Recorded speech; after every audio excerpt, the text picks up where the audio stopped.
पंजाब हुकूमत ने सूबे में होने वाले आइंदा बल्दियाती इंतखाबात को इलेक्ट्रॉनिक वोटिंग मशीनों के जरिए कराने का फैसला किया है।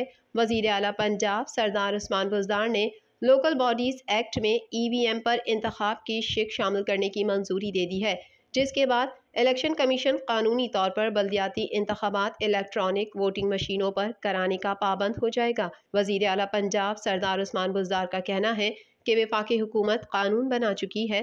अब पंजाब हुकूमत भी लोकल बॉडीज एक्ट में EVM के इस्तेमाल को यकीनी बनाएगी। जराये के मुताबिक कानून की मंजूरी के बाद इलेक्शन कमीशन के लिए मार्च में इलेक्शन करवाना अमली तौर पर मुमकिन नहीं रहेगा, जिसके बाद बल्दियाती इंतखाबात एक बार फिर आगे जाते नजर आते हैं।